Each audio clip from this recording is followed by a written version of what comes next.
It is the first Friday of the month, which means that it is time to check in with John Kingston, our editor at large, for last month's employment numbers in the truck transportation industry. John, thank you for being here this morning, and let's start to break down those numbers. Yeah. It's having a tough time finding drivers. It's not showing up in the numbers. First of all, let's point out that this is for the entire sector known as truck transportation. That's the category.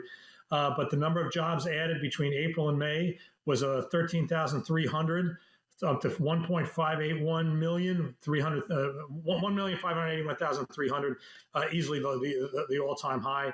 What's even more impressive is that after they revised the March numbers, and the March numbers are now what are considered final, that number is up like 27,000 jobs since March. And since last year, it's up about 70,000 jobs. So again, for an industry that keeps talking about having trouble finding people to hire, they certainly seem to be getting a lot of jobs. Now, let's just look at the last couple of months, just this year alone. In January, January compared to December, we added 11,000. Then we had a dip in February, 2,700 jobs, then 14,000 jobs last month, and the 13,300 jobs this month. And we have not had, except for that one dip, we have not had a single month where employment declined since April 2020, the worst month of the pandemic. So they're finding workers. It may be tough, and they're increasing their pay or whatever. The pay figures show some slight increase, not a great, tremendous increase, but they are finding workers. I can't help but wonder if some of this are independent owner operators who have been trying to operate out there in these high diesel prices without a fuel surcharge, and maybe they're packing it in, and maybe they're going fleet. They become a fleet driver. That's part of it. That could be part of it. Just my theory. And John, as you mentioned, there was still an increase here, but what are you seeing in terms of the rate of growth or the pace that this is extending right now? Are you seeing some slowing or some easing, or are we just kind of in this cruise control mode? I don't see any easing at all. I mean, again, outside of that drop in February, the 3 months, the January, March, April, and May report are all showing double-digit increases in workers from the prior month. So if there's any sign of a slowdown, there's just not a single sign of it. I'm not an economist, but I like to speculate a little bit here when I kind of postulate off of what Anthony says. But I've got to wonder if a lot of this has to do with people that had built up a decent amount of savings over the last 2 years and were kind of living off of their savings now as we're looking into the economic downturn, starting to maybe get a little bit worried and entering an industry that, one, has a ton of open jobs, but two, also provides some job security almost, because that it's necessary. Our jobs are all necessary. John, do you think that has anything to do with it? Now people may be running out of some of that cash that they were flush with, entering the market for a sustainable and a stable place to work. Well, that is kind of what I was referring to, the idea that if you're an independent owner operator and you did really, really well, and now suddenly the economics aren't as good, primarily because of the price of diesel, you may want to go back to a more protected type of industry. I will say that in the statistics known as earnings and hours of production and non-supervisory employees, so drivers would be in there, the average number of weekly hours in March was 41.2. It was 41.7 in April. It was 40.5 in January. We do have these anecdotes from last year that a lot of drivers had made by September, October. They made a lot of money, and they just thought, well, I can cruise the rest of the way. Now with rates down, it may not be easy to cruise. Now, remember, these numbers do not include independent owner operators. These are people who are hired by companies, by employers.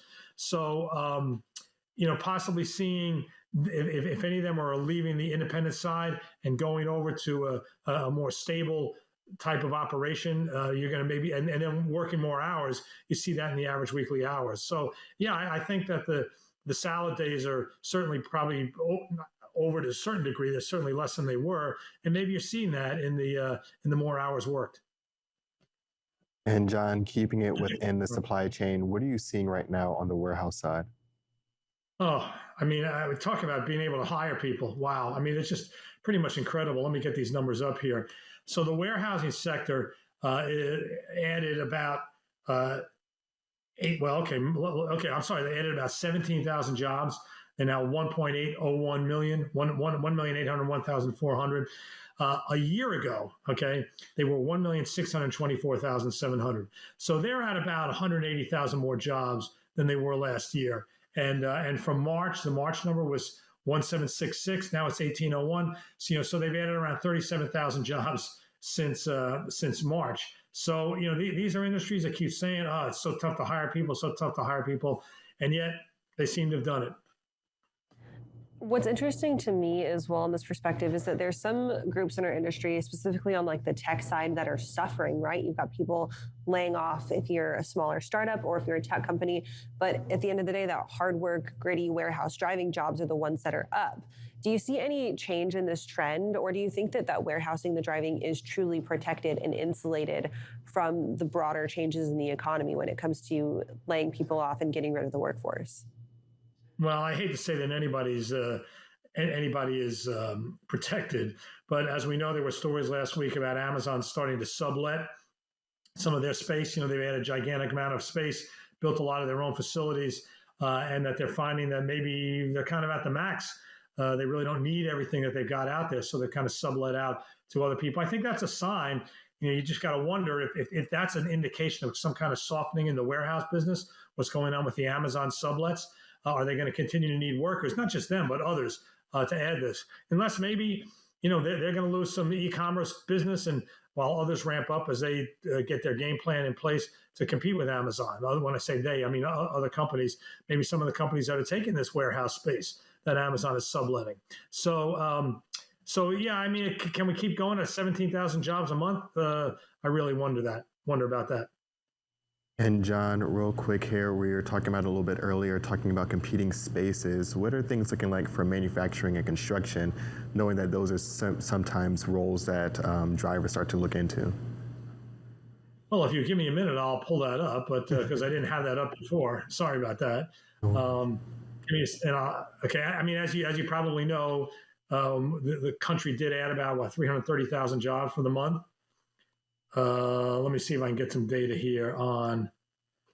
Give me a second. On manufacturing, because you're right, that is okay. Construction just added about 36,000 jobs. So that's a pretty good number. And you were talking about manufacturing added 18,000 jobs. No, I'm sorry, 1,800 jobs. Which is kind of slow because they were up about 5,000 jobs since last year, so they were a little bit slow here. But the construction jobs still look pretty good. They added quite a bit. All right, John. Well, thank you for those updates. It'll be interesting to watch as we go into the summer as well. We'll talk to you soon, I'm sure. Right now, we're going to take another quick break, and we'll be back within our next edition of the Social Roundabout in just a few minutes.